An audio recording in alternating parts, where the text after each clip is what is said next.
Είναι το Γιώργο, τι έτσι, μπορούσε να λύσει το παιδί. Δεν μιλάμε για το παιδί, τέλος πάντων. Ας μην τα χαλάσουμε τώρα. Περιμένουμε κι άλλη μήνες. Θα πρέπει να τελειώσουμε. Θα έχουμε χρόνο. Θα θέλουμε. Γεια. Η μαμά του Διονύση. Σας έχω πάρει μια φανταστική εμπειρία. Ένα μηνάκι, αναλύστερη, Σαββατοκύριακο, στον Όλυβο και κάνω ένα νησί. Δεν πειράζει, δηλαδή τα πρώτα 500 μέτρα είναι δύσκολα. Παθαίνουμε με σκηνιά, είναι πάρα πολύ ωραία. Θα σε βοηθήσει γιατί θα βλέπω και λίγο λαμπαδο τέτοιο. Όχι, το μένω θα εξηγείς. Ναι, σας ευχαριστώ πάρα πολύ για το δώρο. Και μια και πέραμε την κουβέντα περί σώματος και χαρακτηρισμών.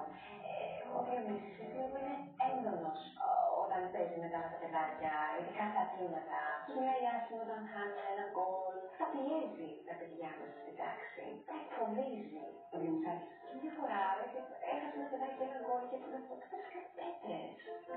Εντάξει, τώρα κάνω μια μάχη, σας πούμε άμπατος, σας πω και δεν μπορεί να πάρει μια μπάλα να την πάρει στο τέρμα για να χάσει ομάδα. Ο Διονύσης έχει μάθει να πηγαίνει σε μια ομάδα, διαιτητή, προωθεί την αγγελία άμυλα. Και για να καταλάβει τις αρχιτικές τάσεις, ας πούμε, αλλά θα κάνουν καλύτερος. Είναι ο καλύτερος. Έχει πάρει την ομάδα σχολείου σε άλλες level. Είναι πολύ καλό ότι το παιδί έχει αξίες και είναι δυνατό και θέλει να πηγαίνει την ομάδα του μπροστά και να η ομάδα του σχολείου μας είναι πρώτη. Δηλαδή μας βλέπουν μετά τα σχολεία και αρχίζουνε. Αυτό το έχει κάνει είναι πάρα πολύ δυνατό παιδί. Αλλά εντάξει, έχουμε και κανείς και τα λίγο περισσότερα στην γραμμή τώρα γιατί δεν είναι ουδέκτηση. Να κάνεις τα παιδιά λίγο πιο ενεργητικά. Έτσι δεν έχετε κάνει έτσι. Όχι, το δείξω εγώ λοιπόν. Είναι αυτό. Κάνεις έτσι.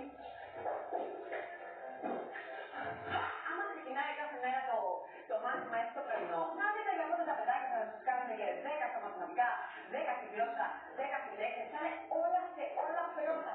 Αλλά λίγο έτσι λιγότερο έντονος. Να φέρετε τα άλλα παιδάκια, έτσι. Τι είναι όλα τα παιδάκια καλά στα αθλήματα, έτσι κάποια άλλα είναι κάπου αλλού, ο γιος σας είναι καλά στα αθλήματα. Μην ανησυχείτε.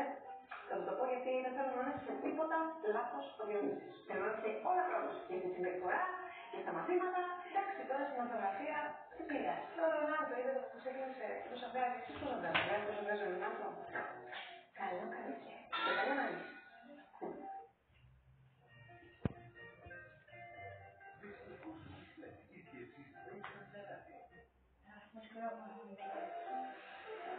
Γεια σας. Ωραίες εδώ. Γεια σας. Έχω ξανασυνεχθεί.